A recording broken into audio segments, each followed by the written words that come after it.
Good afternoon, my dear students of Standard 9. Welcome back to the chemistry class.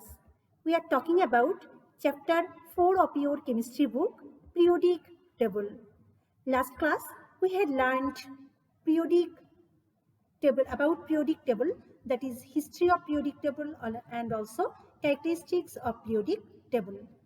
Today, in this class, we will learn about the position of the elements in the periodic table. So, to find out the position of the elements in the periodic table, at first you have to know about the types of elements. Here, there are 4 types of elements according to the electronic configuration. They are S block element, P block element, D block element, and F block element. These are divided according to their electronic configuration. So, at first, S block elements. If the last electron of an element goes to s orbital, the element is called s block element. The elements whose last electron goes to s orbital, they are called s block element. There are total 14 s block elements. Look, here the electronic configuration of helium 1s2. That means here the last electron goes to 1s orbital. So this is s block element. The electronic configuration of sodium 1s2, 2s2, 2p6, 3s1. Last electron goes to 3s orbital. So it is also s block element. Calcium, last electron goes to 4s orbital. It is also s block element.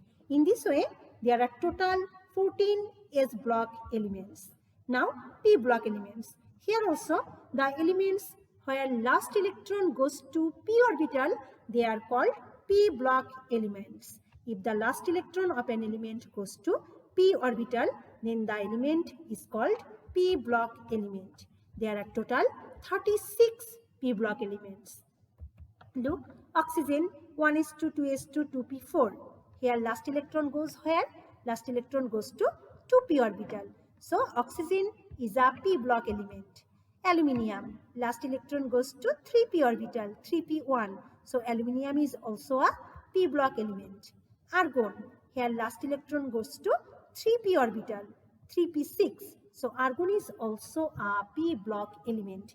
In this way, there are total 36 p block elements. Now, d block elements. The elements whose last electron goes to d orbital, these elements are called d block elements. Sorry, here these elements are called d block. There will not be p, there will be d. D block element. There are total 41 d block elements. There are total 41 d block elements. Look, scandium 1s2, 2s2, 2p6, 3s2, 3p6, 4s2, 3d1. Last electron goes to 3d orbital.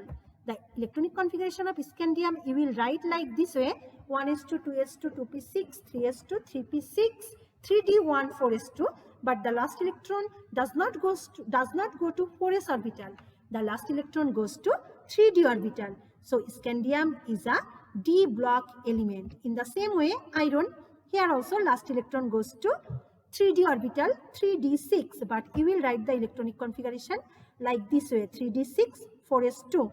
But last electron goes to 3d orbital. So iron is also a d block element. Molybdenum, here 5s1, 4d5. But after seeing the electronic configuration, you will not be confused, because the electronic configuration you will write like this way: 4d5, 5s1. But the last electron does not go to 5s orbital. The last electron goes to 4d orbital. So it is also a d block element. Now, F block elements. If the last electron of an element goes to F orbital, the element is called, here will be F. The element is called F block element. The element is called F block element. There are total 27 F block elements.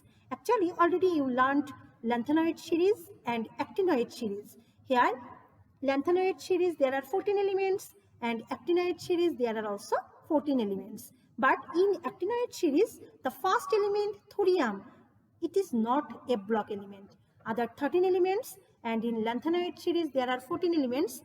These total 27 elements are a block element. Look, this is cerium. 1s2, 2s2, 2p6, 3s2, 3p6, 4s2, 3d10, 4p6, 5s2, 4d10, 5p6, 6s2, 4f2. It is its electronic configuration, but you will write like this way. Here 4f is here, but the last electron goes to 4f orbital. So this is a block element. Now when you know the block elements, S block, P block, D block, F block, now you can easily find out its position in the periodic table. When you will see the periodic table, from there you can tell hydrogen is positioned here, oxygen is positioned here, calcium is positioned here, but without seeing the periodic table, just by doing the electronic configuration, you have to find out the position of an element in the periodic table. How will you find out? Position of elements in the periodic table means the element is positioned where, in which group and in which period. The position of an element in the periodic table means to determine the period number and group number of an element in the periodic table. And we can easily determine it from the electronic configuration of that element. So at first, determining the period number. It is very easy. After doing the electronic configuration, you will count how many shells are there. The electrons are configured in how many shells, and the shell number is its period number. Look, the total shell number, that means orbit number, is its period number. Aluminium 1s2, 2s2, 2p6, 3s2, 3p1. How many shell? 1, 2, 3. So aluminium belongs to period 3. In the same way, bromine 1s2, 2s2, 2p6, 3s2, 3p6, 4s2. At first there is not arranged. These are not arranged. So you will arrange the electronic configuration. 1s2, 2s2, 2p6, 3s2, 3p6, 3d10, 4s2, 4p5. How many orbits are there? 1, 2, 3, 4. So bromine belongs to period 4. Okay. In this way, you can determine the period number. It is very easy. But group number, for determining the group number, you will divide the elements in different blocks. There are many ways to determine the group number. I think it is the easiest way to determine the group number of an element. So I will explain this process. But you can do any process for determining the group number of an element. For S block element, here just you have to remember 4 different processes to determine the group number of an element.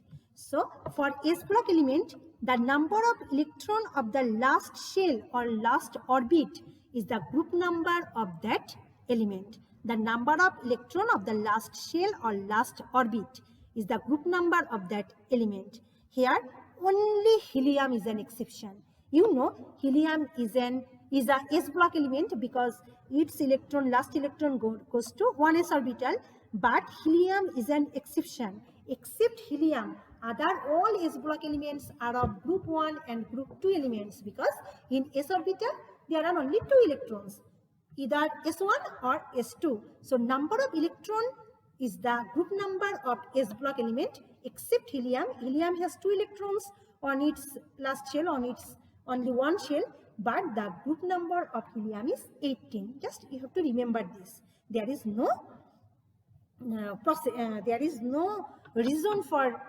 positioning helium, but there is no way helium is positioned in group 18 because helium is an inert gas. Look here, magnesium 1s2, 2s2, 2p6, 3s2. How many electrons on the last shell of magnesium?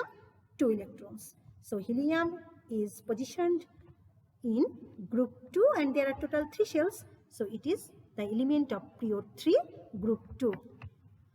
Now helium 1s2, I told it is period 1 but group 18. It is an exception. Rubidium 1s2, 2s2, 2p6, 3s2, 3p6, 4s2, 3d10, 4p6, 5s1. You will arrange the electrons here. 1s2, 2s2, 2p6, 3s2, 3p6, 3d10, 4s2, 4p6, 5s1. Last electron goes to 5s orbital. So it is S block element. There are total 5 shells. So its period number is 5, and on the last shell there is only 1 electron. So its group number is 1. So rubidium is positioned in period 5, group 1. Now for p block elements. For p block elements, the number of electron of the last shell or last orbit plus 10 is the group number of that element. Just you have to remember this thing. For p block element, the number of electron of the last shell is added with 10. And in this way, you can determine the group number of p block element. And the group number of p block element are 13 to 18. The elements of group 13 to group 18 are included here. Oxygen 1s2, 2s2, 2p4. There are how many electrons on the last shell? 2 and 4. There are total 6 electrons. It is a p block element. So 10 will be added with this 6. Its group number is 16. So oxygen is positioned in period 2, group 16. Now chlorine 1s2, 2s2, 2p6, 3s2, 3p5. How many electrons are in the last shell? Total 7 electrons. And 10 will be added because it is a p block element. So the position of chlorine in the periodic table is period 3, group 17. Tin 50. At first do the electronic configuration, and now you will arrange the electronic configuration. And look, last electron goes to, from here you can see the last electron goes where? Last electron goes to 5p orbital. And from here you can count the total electrons on the last shell, 5s2, 5p2, 2 to 4 electrons. And 10 will be added here. So its group number is 14, and there are total 5 shells. So its period number is 5. So tin is positioned in the period 5, group 14. Now for d block elements, here there is another rule. The number of electron of the last shell plus the electron of previous d subshell. If the last shell is 4th shell, then this number of electron is added with the electron of 3d subshell. Okay, if the last shell is 5th shell, shell 5, then the number of electron of 5th shell is added with the number of electron of 4th d subshell. And in this way, you can determine the group number of d block elements. Okay, and here group 3 to group 12 elements are included. Group 3 to group 12 elements belong to d block elements. Look, iron 1s2, 2s2, 2p6, 3s2, 3p6, 4s2, 3d6. Last electron goes to 3d orbital. So it is d block element. And now arrange it. There are total 4 shells, and in the last shell there are how many electrons? 2 electrons. Look, by seeing these 4s2, you will not tell that this is S block element, because last electron goes to 3d6. Last electron goes to 3d. So it is a d block element. And in the last shell there are 2 electrons, and its previous d subshell, 3d shell, there are 6 electrons. So its group number will be 8. So it is period 4 and group 8. Now copper 1s2, 2s2, 2p6, 3s2, 3p6, 4s1, 3d10. By seeing the electronic configuration, can you tell that which block element is this?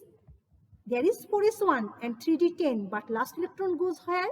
Last electron goes to 3d orbital, and it is the exceptional electronic configuration. To fulfill d orbital, 1 electron comes from 4s to 3d. So it is d block element, and on the last shell there are only 1 electron, but its previous d subshell there are total 10 electrons. So its group number will be 11.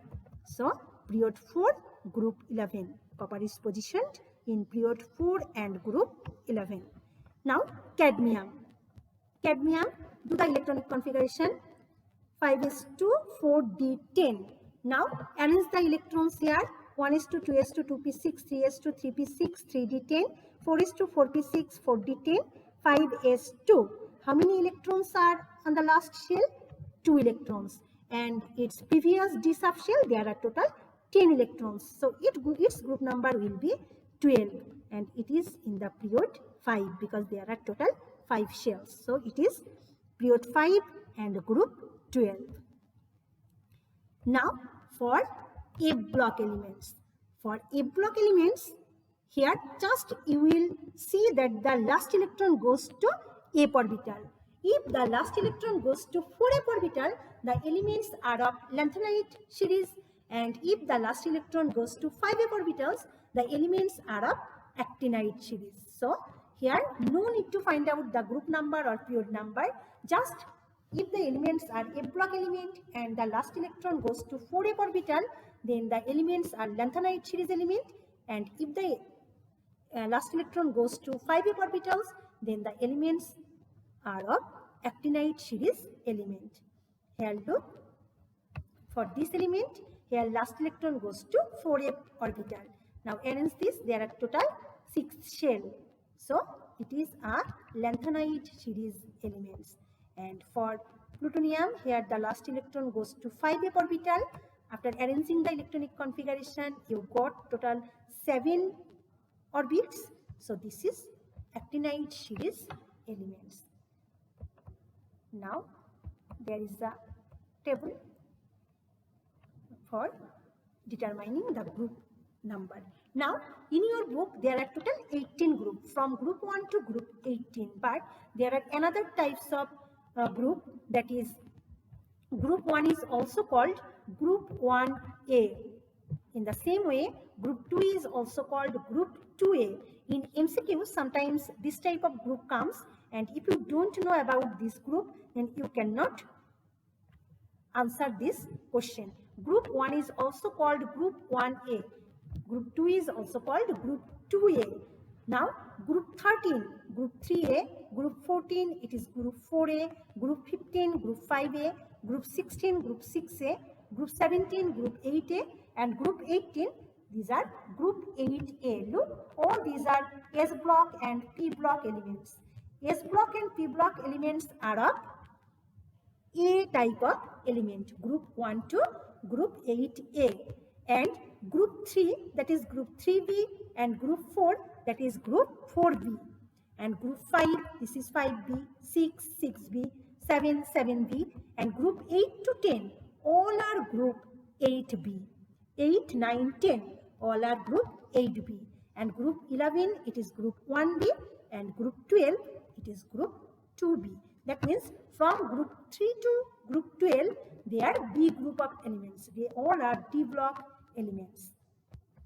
So S and P block elements are A group elements, and D block elements are B group elements. Just you will memorize this group number also. Now there is a list of some element, their electronic configuration, and from there group number and period number are determined. You will practice this, and also from the book you can write any element, and after finding the electronic configuration you can determine the position of the elements in different period and group. Look here, iodine, here it is the electronic configuration of iodine. There are total how many shells? There are total 5 shells. It is a P block element because last electron goes to 5p orbital, and on the last shell there are 7 electrons, so 10 will be added for P block elements, so its group number is 17, and it is period 5, and group 17, that means it is group 7A. In this way you can determine the period number and group number of any element from their electronic configuration.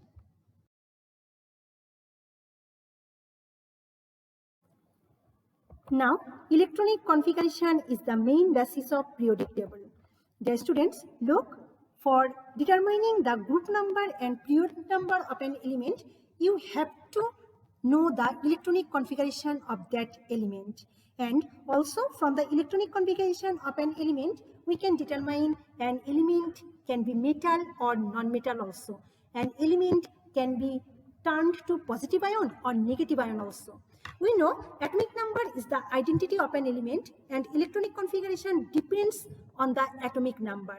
From the electronic configuration, the position of an element in the periodic table is determined. The S block elements having one electron on the last shell belong to group 1. They all are metal and form cation after releasing the electrons. We can tell this by knowing the electronic configuration of this atom. Sodium after releasing one electron can make sodium ion. Potassium after releasing one electron can make potassium ion. In the same way, the p block elements having 7 electrons on the last shell belong to group 17 because 10 is added with the electrons of last shell. They all are non-metal and form anion after accepting one electron, like halogen. Here chlorine after accepting one electron becomes chloride ion. Fluorine after accepting one electron becomes fluoride ion. Therefore, electronic configuration helps to determine the position of an element in the periodic table and also explains the different characteristics as well. So we can tell electronic configuration is the main basis of periodic table. Now, already we learned the position of the elements in the periodic table, but there are some exceptions in the periodic table. For example, here look, hydrogen. Hydrogen is placed where? Hydrogen is placed in group 1.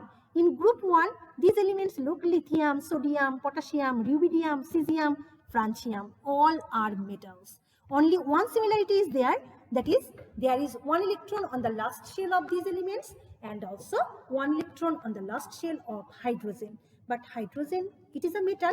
No, hydrogen is a non-metal, but hydrogen is placed with other metals of group 1. So, position of hydrogen is a great limitation of periodic table. Hydrogen is a non-metal, however, it is placed in group 1 with other alkali metals in the periodic table.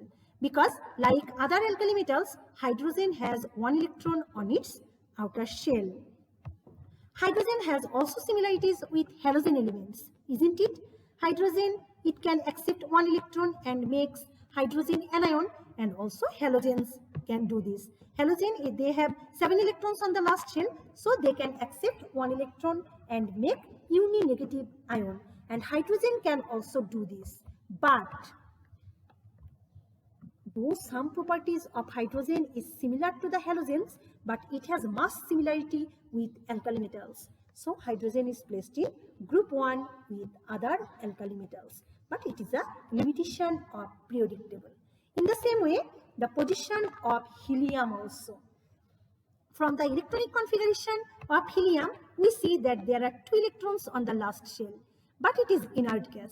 But look, other inert gases, they have 8 electrons on their last shell. So they are p block elements and 10 is added with the electrons of the last shell and they are of group 18 elements. But helium, it has 2 electrons on the last shell. It is a s block element. So helium should also be placed on the group 2 in the periodic table, but still it is placed in the group 18. It is also a limitation of periodic table. Helium has 2 electrons on its outer shell, so helium was supposed to be positioned in group 2, but the elements of group 2 are metal. They are called alkaline earth metal. The elements of group 2 are called alkaline earth metal. Helium is not metal. Helium is a inert gas and its properties are similar to other inert gases like neon, argon, krypton, xenon and radon. So helium is positioned with other inert gases in group 18 instead of group 2. There is another exception in periodic table, that is lanthanide series and actinide series. I told that all the elements of lanthanide series should be placed in period 6 and group 3 and actinide elements are in period 7 and group 3. But all these elements cannot be placed in one space. But if the elements are placed like this, that hampers the beauty of the table. Therefore, to maintain the beauty of the table, these lanthanide and actinide elements are placed to a separate table just beneath the main periodic table. Look like this way. This is also an exception of periodic table. but still that this is periodic and from periodic we can know many things about the elements. From here, if you know the properties of beryllium, you can tell the properties of magnesium, calcium, strontium, barium and radium also. If you know the properties of fluorine, you can tell the properties of other elements of this group also. So periodic table is very essential in chemistry and it is very important for knowing the properties and other characteristics of the elements. Today, up to this, dear students, thank you everyone.